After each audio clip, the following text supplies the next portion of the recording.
Artificial intelligence is transforming every aspect of our life, from work to our home life to the way we learn to the way we socialize. As such, it's going to be crucial that our university students, our faculty, and our staff, including our administration, regardless of your field, understand the basics of AI and how it works, the potential implications, including ethics, privacy, security issues. There's many things we want to talk about. This knowledge is going to empower you to become informed digital citizens who can engage responsively and creatively with AI technologies. Primary things we're using right now is ChatGPT and Google Bard, bard.google.com, and Midjourney. Those are three things that I use all the time in my day-to-day life. Now, you're going to see that in our presentation today, that the background in the presentation that I've made, they're going to be representative generative images from Midjourney. If I can say that properly, generative images from Midjourney. Now, we're going to ultimately be looking as an institution at a proposed curriculum, and not necessarily just a curriculum on how to use AI, but how do we create digital citizens from UCF that graduate with the basic understanding of the major issues surrounding AI, the mechanics of AI. Do you understand how AI systems work? Do you actually know what GPT stands for? Do you understand stable diffusion, generative adversarial networks? These are all mechanical things. Prompt engineering, these are techniques used to direct AI towards useful outcomes. Ethics in AI, there's moral dilemmas and implications. Can you use AI to grade a paper? Can you use artificial intelligence to generate a response or write an outline for a story or a movie or a paper? Is it useful in writing a grant? I was at a faculty senate meeting and we wrote a wonderful NSF grant application sample that would have been very beneficial. And it's time saving. I use it to summarize long emails, long articles today. The economic estimates that we've seen so far from the first econometric study is up to a 14% improvement in productivity in your personal life. That's a lot of time back in 40 hours. That's 4 hours of time. And I can attest to that fact. I've been doing this for 2 years now in various forms. Over the last 6 months in particular, I've really started to have the seeds that I've sown productively come back to me. And I encourage you to get out there and use it. We'll show you some things a little bit later at the back of the book on how to use this. Privacy and ethics, AI security, and the future of AI. All these things need to be infused into our discussion. But right now, take a look at the presentation that I'm going to give. We're going to talk about it. In the background will be Midjourney generated art that hopefully is in sync with the message that we're trying to portray in this month's IT update here at UCF. We have a very, very broad transformation program, 103 projects in the program so far. But first and foremost, everything we do has to center around, my laser pointer up, has to center around operations. So one of the things that I've done since I've been here at UCF is have operational transparency to the extent we can at this point in the game. Uptime.UCF.EDU, status.UCF.EDU. You can always see where the systems are. These are opt-in tools. Just remind everybody that we have those tools available so that they can see how well our systems are doing and they can see if there's any outages impacting their life or their operation. Now, the big rocks in 2023, and again, just as an aside, there's these backgrounds in this presentation, these are all generated by Midjourney prompts with ChatGPT automation behind them. I'll show you that later at the end of the book for those who are interested, but that's part of the AI theme here in this presentation is why you see these interesting things in the background.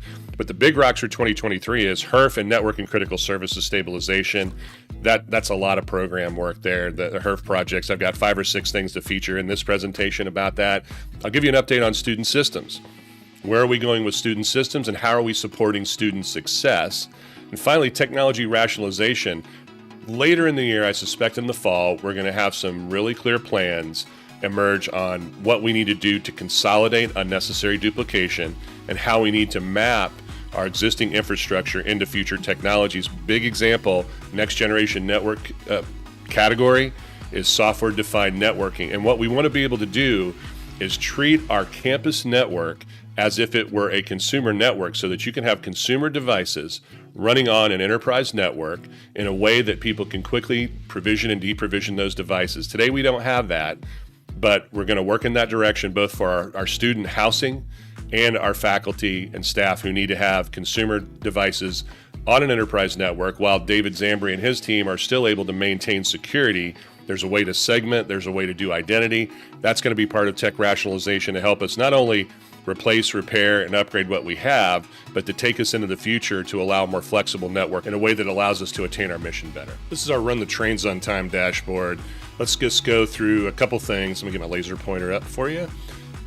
JFM AMJ. So this is January, February, March, April, May, June. This is the period of measure we're talking about here, this second calendar quarter in the calendar year.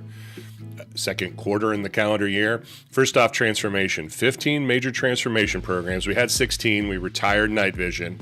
So 15 left. We have 56 projects of 103 in that portfolio. Now that project count is going to go up over the next 2 years, but it's going to be a lot of retirements of projects as well. So you'll see projects get retired, but the X over Y, the Y value will increase as we continue our transformation. Like, for example, tech rationalization. There'll be 15 to 20 new projects come out of tech rationalization. So that 103 is going to go up to 120 at some point as well, in addition to 61 other projects that we're running on behalf of the institution. So that's the transformation component.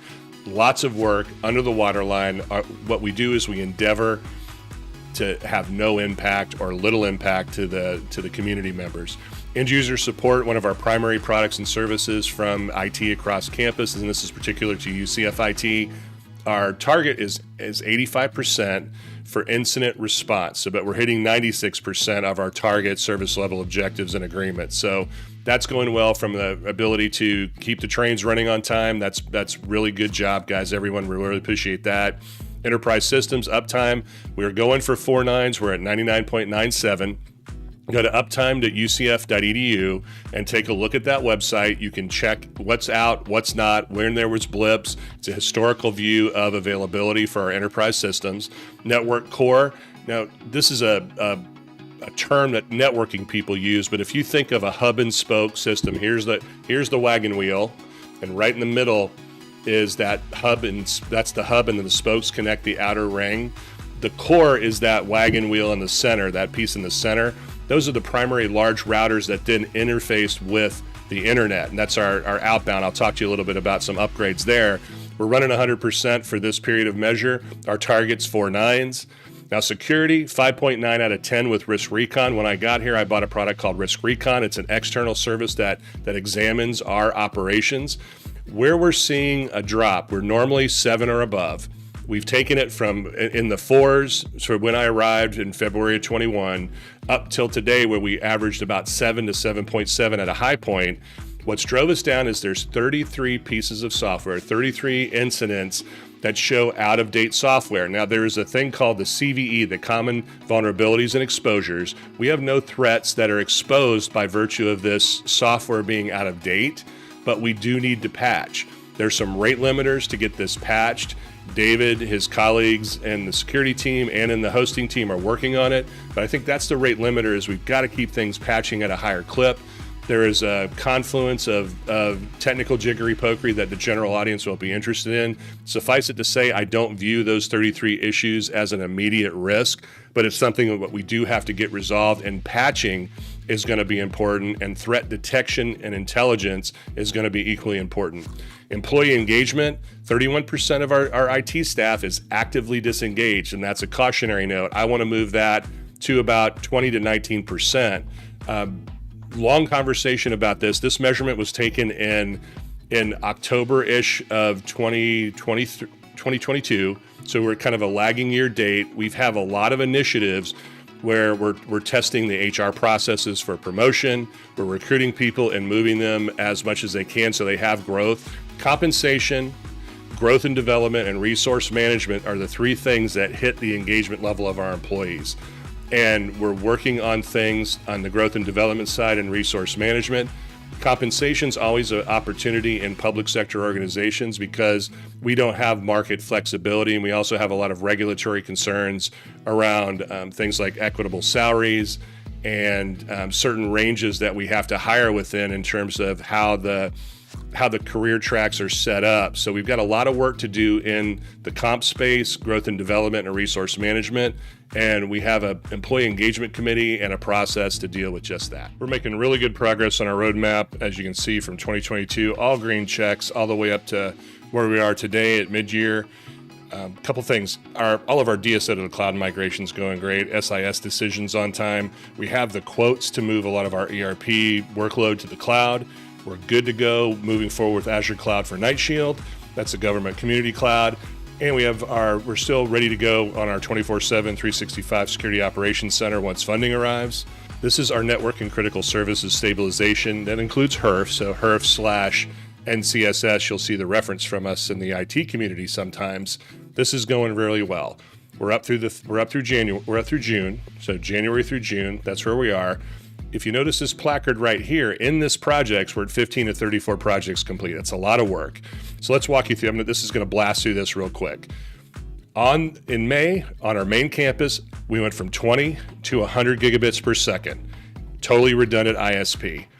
In summer, sometime over the summer, I'm not going to make a commitment, but we will make it over the summer before fall starts at Lake Nona from 20 to 100 on our ISP. So we're getting the motions in place to move from 20 to 100 to 400. So we're in really good shape in that respect. Other HEERF activities, 167 out of 250 classrooms complete in terms of audiovisual upgrades and classroom refresh. That's extraordinary.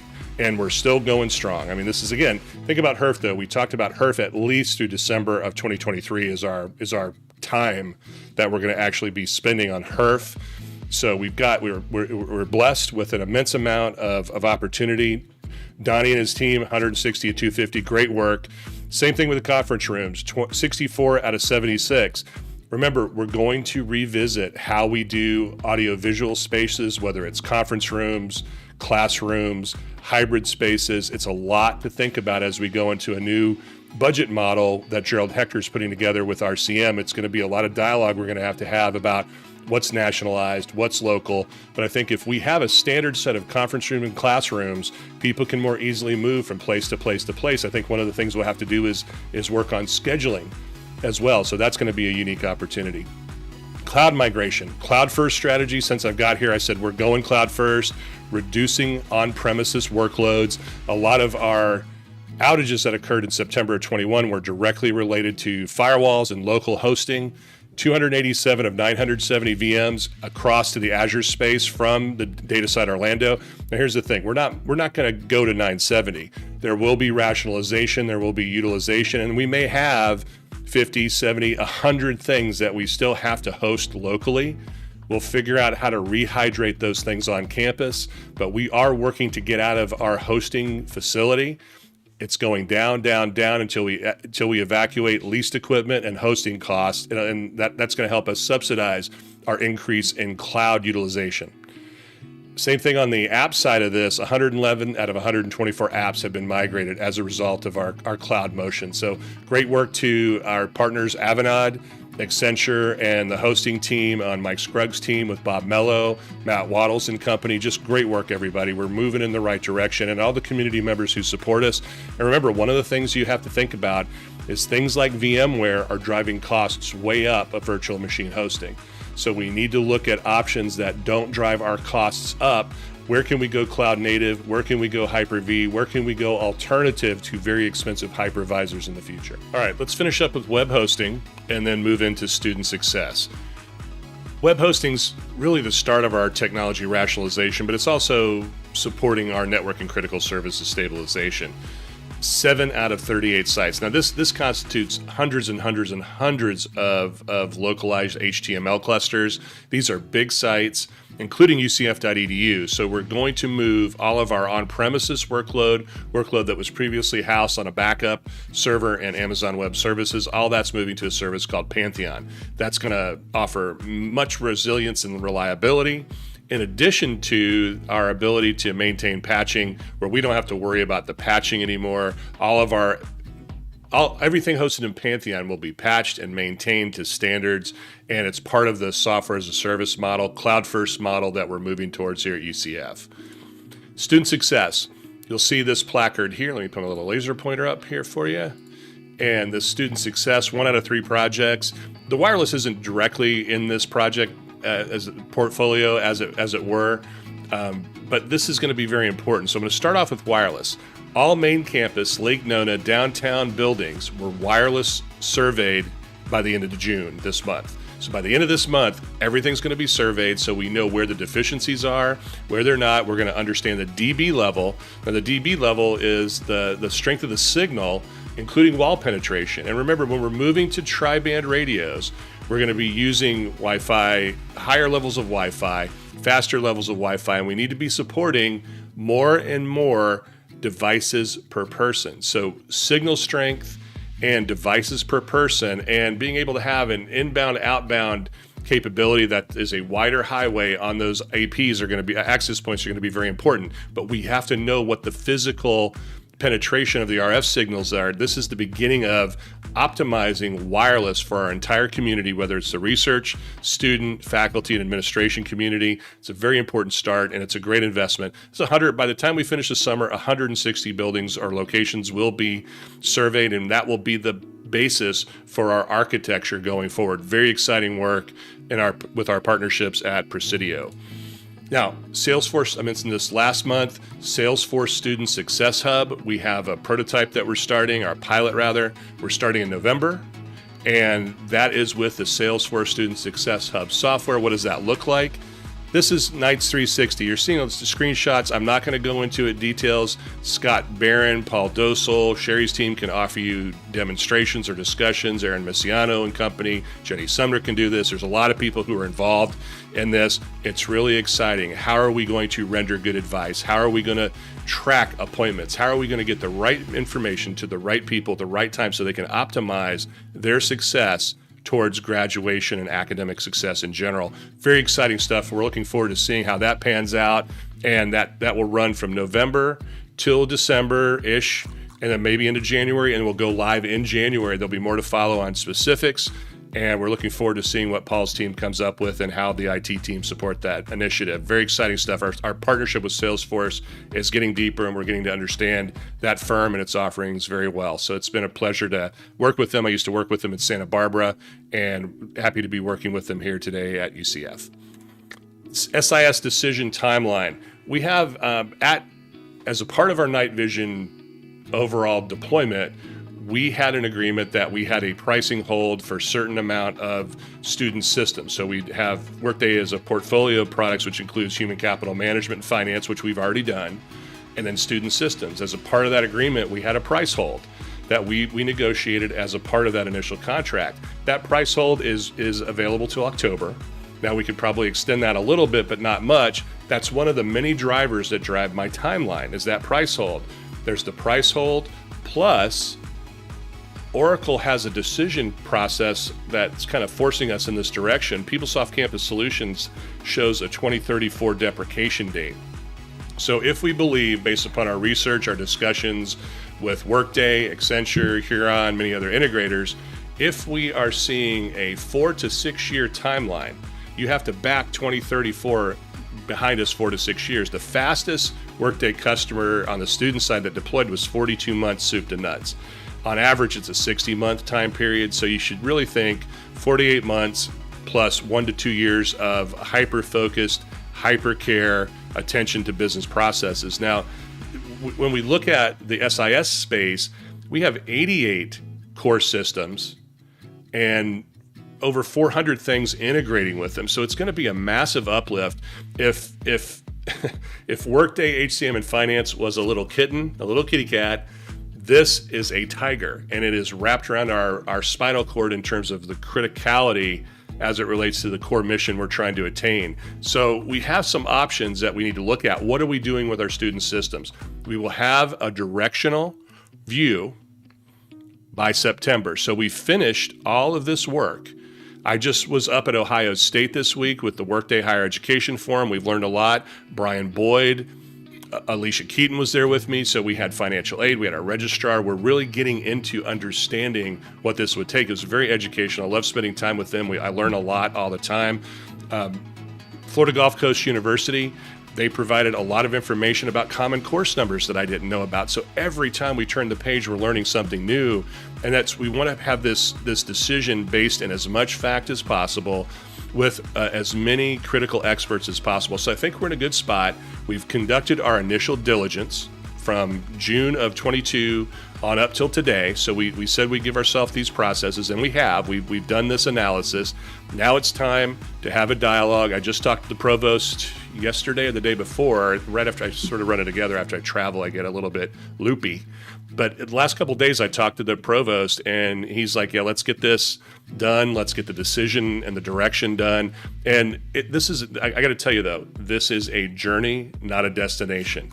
Again, whenever we start on whatever we choose to do, which could be do nothing, which could be preserving the investment on PeopleSoft Campus Solutions, or going with a full ERP deployment in student information systems like Workday Student, in any case, it's multiple years of work.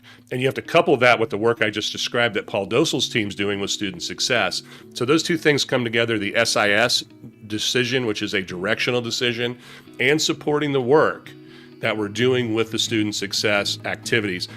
We have a lot of assessment that Paul's doing up through December. That December assessment will also inform our direction. So a lot of moving parts, but this is a critical timeline for us today. The last final stretch, electronic mail. This is the electronic mail consolidation, UCF.EDU and KNIGHTS.UCF.EDU consolidation. 400,000 IDs. Let me get the old trusty laser pointer out. 400,000 accounts is what we're dealing with over the fall in 2023. 100,000, I'll be able to zoom in when I edit this, 100,000 here are going to be active current students, faculty, and staff. So all students who had a Knights Mail address and are active will be brought into the UCF.EDU tenant.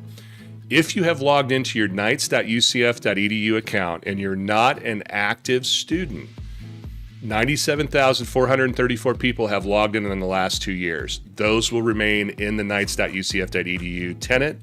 And then over time, we're going to reduce the surface area of that. You will have email only in that KNIGHTS.UCF.EDU space. You will not continue to enjoy the A5 benefits associated with OneDrive, SharePoint, the Microsoft licensing for PowerPoint, Word, etc. It'll be an email only.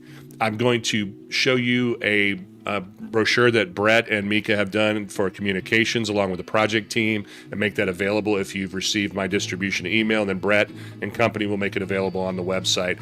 Thank you so much for watching this. This is going to be very beneficial to you. I'm going to take it'll be an editing break. You won't feel it, I hope, but I'll feel it. I'm going to show you this brochure real quick, and then we're going to call this a day, and then I'll move into some of the references for AI that I promised you at the back of the book. All right, lastly, for you brave souls who've made it this far, I just want to give you the AI references. And the most important AI reference is this fellow right here, Matt Wolf. He has the best content, and trust me, I have sifted through tons of content over the last 18 months. So this, I just wanted you to see this. This is a Google Trends chart, ChatGPT, Midjourney, DALL-E, and artificial intelligence. Now, if you go back to June of 2022, DALL-E had a spike. AI had a little spike in conjunction with DALL-E, kind of stayed static over the summer. So, and then into the fall, and then suddenly, shabam, you see this large, massive burst, and you see it starting to skyrocket in late November, early December, you start to skyrocket, and AI and these tools are going side by side. Blue is ChatGPT. That's really leading the hype cycle. But then look, artificial intelligence right now is just massive. So you're seeing massive interest. It's coming off the trends a little bit, but you're going to see this spike up and down. But look at this whole end of 2022 all the way through the summer right now. This is where we are in June, all the way to June 3rd. That's where Google Trends sits us. So like I said, Matt Wolf, #1 guy. He's the best of the best. You don't have to sift through anything. Start with him. Great how-tos. He goes to conference. This guy blew up overnight. And he's got a YouTube channel, so there's lots of instructional videos. But more importantly, I think you'll find interesting here is future tools. This is his website of a collection. And I mean, you can go in and you can see so many things, but look at this. A week ago, or 2 weeks ago, I can't remember when it was, I did a GDS presentation for a group of corporate executives, and it was at 1,500 tools. Now he's got 1,700 tools he's showing in his inventory. So it's just constantly growing up. All the time, we're just blowing this place up. Couple demos here for you. Steve King and I, we're sort of demoing a few things here on Midjourney. This is a Midjourney. He called it a microtubule and a mitotic spindle. I don't know what that means, but this is what the image it produced. Now, he said in our conversation, Steve's the president of the Academic Senate here, Faculty Senate at UCF. He said that that is not accurate, but it's beautiful, and it would illustrate the reality of it versus what the machines produce. And then here's something, I'm going to reset this and show you what I did. This is Google Bard. Google Bard is the Google version of ChatGPT. And what I'm going to ask Google Bard to do for me here, let's see if not going to do it, so I'm going to have to do summarize this article in 200 words or less, and also provide 10 key, let me see, get this 10 key points with bullets. Let's see how this works. Voila, it's thinking about it. Now what I'm going to do is I'm going to go to this Mac Rumors. We've got WWDC. If you're an Apple fan, you'll know what this is. This is a Mac Rumors article, and I'm going to ask them to summarize it. And the nice thing about Bard, and even ChatGPT Premium does this now, but Bard is directly tied in with a search experience in Google. So what you'll see here is, sure, I've summarized the article for you. I didn't have to read it, but I think right now we can see here are 10 things that are going to be announced at WWDC. It's from June 6th to 10th. Look at that keynote at 10 a.m. I mean, this is brilliant. You can do this with emails. You can do this with articles. You can do this with PDF files, and so on and so on and so forth. There are so many things you can do with this. It is unbelievable. I have articles and things I'm working on my YouTube channel as well that I'll share with you. But I think this will do it. You spent a long time with me, or you've jumped to this section. This is our little AI demo. As I promised, it's back of the book. Hope you had a great day. Hope you have fun. Be safe out there wherever your final destination may take you.